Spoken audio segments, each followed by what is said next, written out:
Hola, ¿qué tal, queridos amigos? Nuevamente estamos aquí para seguir dialogando juntos. Y todos los que realmente creen que es provechoso este material, voy a agradecerte que lo compartas. Pero cuando lo compartas, que le digas a aquellas personas que se suscriban a este canal para que puedan recibir las notificaciones cada vez que sale un tema nuevo. Y si este tema te ha gustado, dale un like, ¿sí? Que realmente, si te interesa, pues reconócelo a través de tu dedito en alto ahí en el canal. Seguimos hablando acerca de la transformación del carácter y cómo Dios nos va santificando a cada uno de nosotros. Hoy he elegido para compartir contigo un texto que está en la carta a los Gálatas. Sabéis que la iglesia de Galacia, que fue fundada por el apóstol San Pablo, experimentó un problema. Pablo fue, les predicó el Evangelio y les enseñó la salvación solo por gracia, solo por Cristo y solo por fe, enseñándoles que cuando uno cree en Jesús y ha recibido el perdón de sus pecados y ha experimentado, vive la justificación por la fe, también recibe el don del Espíritu, pero lo recibe por fe, no por obras. Recibe el don del Espíritu como consecuencia de haber creído en Jesús y no como consecuencia de forzarse por ser una mejor persona. Pablo les enseñó que recibían el Espíritu Santo porque Cristo había muerto por ellos en la cruz del Calvario. Pero luego llegaron otros maestros con otras enseñanzas, a los que en el Nuevo Testamento, especialmente en los Hechos y las Epístolas, se los denomina los de la circuncisión. Los de la circuncisión eran un grupo de cristianos de origen judío, probablemente con una fuerte tradición farisaica, que habían aceptado a Jesús como Mesías, pero enseñaban que para ser salvo había que observar la ley mosaica que incluía los 10 mandamientos. O sea, la salvación era una mezcla de observar la Torá, la ley, más la fe en el Mesías. Había que volverse primero judío, desde la circuncisión en adelante, practicando todos los más de 622 mandamientos que enseñaba la ley, y si uno además de esto aceptaba al Mesías, se podía salvar. Pablo está totalmente en contra de este concepto de salvación. Para él la salvación es el resultado no de la observancia de un determinado grupo de mandamientos, de preceptos, mucho menos de todas las leyes de sangre, ceremoniales o rituales asociadas al santuario. Para Pablo la salvación es el resultado de la obra de Cristo a favor del creyente. Y les enseñó a los Gálatas eso. Y les dijo que ellos recibían el Espíritu por la fe, por haber creído en Jesús como su Señor y Salvador personal. Pero luego vinieron estos maestros para decir que ellos no se salvaban si no obedecían y si no guardaban determinados grupos de mandamientos, si no se circuncidaban, y que no podían tener el Espíritu Santo si no se esforzaban por llevar una vida de estricta obediencia a la ley. Contra esto, Pablo se opone tremendamente. Pero luego él habla de la necesidad de que, claro, recibamos por la fe el Espíritu Santo. Y dice en el capítulo 5, el apóstol San Pablo, lo siguiente, versículo 14. Porque toda la ley en esta sola palabra se cumple: amarás a tu prójimo como a ti mismo. Pero, versículo 15, si os mordéis y os coméis unos a otros, mirad que también no os consumáis unos a otros. Pablo les está diciendo que ellos no tenían un carácter transformado. Por más que sean meticulosos observadores de preceptos y de mandamientos, el problema fundamental es que no tenían el carácter transformado. El amor de Cristo en ellos no había hecho mella, lo cual era una evidencia que no estaban permitiendo la obra del Espíritu Santo. Y yo quiero decirte en esta mañana algo que me parece sumamente importante. Si no ha sido derramado el amor de Cristo en tu corazón para que tú ames a todas las personas, escucha lo que te estoy diciendo, para que ames a todas las personas, no importa si son de tu denominación, si son de tu creencia, si viven la vida que tú vives, si comen como tú comes, si beben como tú bebes, si se portan como tú te portas. No te estoy hablando de eso, a todas las personas, ¿sí? A los heterosexuales, a los homosexuales, a los buenos, a los malos, a los adúlteros, a los fornicarios, a los que roban, a los que no roban, a los que son decentes y a los que son indecentes. Si el Espíritu Santo es derramado en nuestros corazones, el amor a todos, como dice aquí, amarás a tu prójimo como a ti mismo, es la evidencia de que nuestro carácter está siendo transformado. Lamentablemente, nosotros a veces somos parte de comunidades cristianas donde observamos ritos y formas, pero no hay personas con un carácter transformado que se está preparando para el cielo.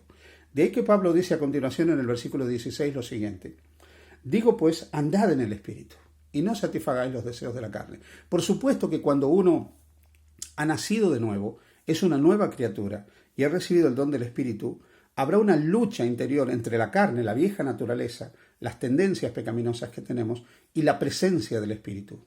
Y cada uno de nosotros debe tomar la decisión de no satisfacer los deseos de la carne. Yo sé que esto no es fácil.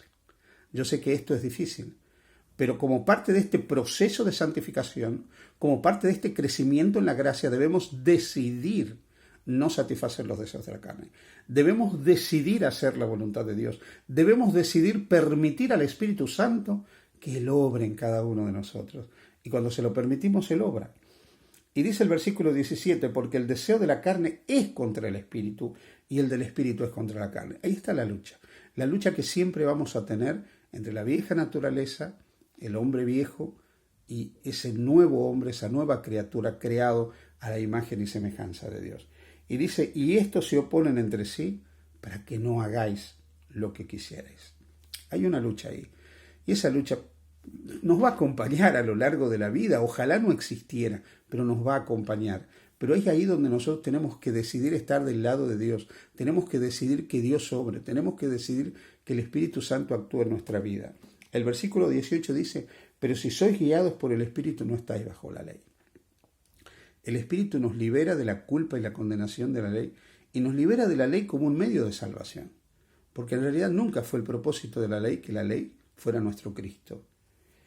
Dice el apóstol Pablo que si no nos dejamos guiar por el Espíritu, se manifiesta la obra de la carne en nuestra vida. Y dice a continuación, y manifiestas son las obras de la carne, o sea, la vieja naturaleza. Y es importante que esto lo destaquemos, porque aceptar la gracia de Cristo, aceptar su perdón, su salvación, no significa que no hay un cambio en la vida. La gracia no nos hace seguir viviendo de una manera opuesta al plan de Dios, sino que nos hace ponernos en sintonía con el propósito de Dios. Y dice a continuación, y manifiestas son las obras de la carne: adulterio, fornicación, inmundicia, lascivia, idolatrías, hechicerías, enemistades, pleitos, celos, iras, contiendas, disensiones, herejías, envidias, homicidios, borracheras, orgías y cosas semejantes a estas, acerca de las cuales os amonesto, como ya os lo he dicho antes, que los que practican, fíjate qué interesante que es esto. Acá Pablo habla como Juan en su primera epístola, cuando él dice todo aquel que practica el pecado es del diablo. Y Pablo dice, los que practican esto, ¿sí?, estas cosas no heredarán el reino de Dios. Ahora, Pablo no está diciendo el que cae en algo de esto.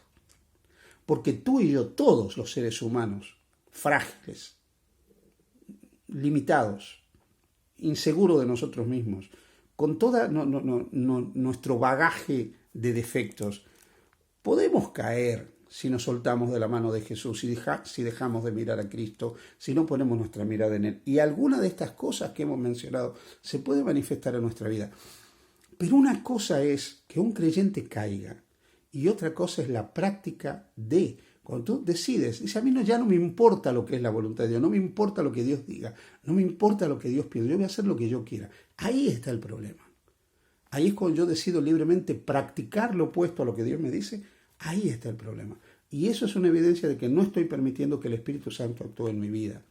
Versículo 22, más el fruto del Espíritu. Fíjate, el fruto del Espíritu. No dice los frutos, ¿no? Dice el fruto. Un fruto como una naranja que tiene muchos gajos, ¿sí? El fruto del Espíritu. Cuando el Espíritu está, dice, el fruto es amor, gozo, paz, paciencia, benignidad, bondad, fe. Pregúntate si ese fruto está en tu vida. Este es el fruto, no otro, no te equivoques. Mansedumbre, templanza, contra tales cosas no hay ley.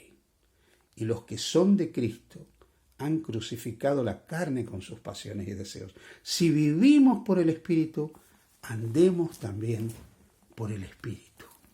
Querido amigo, amiga, hermano, hermana que me escuchas. Permitamos que el Espíritu Santo obre en nuestra vida.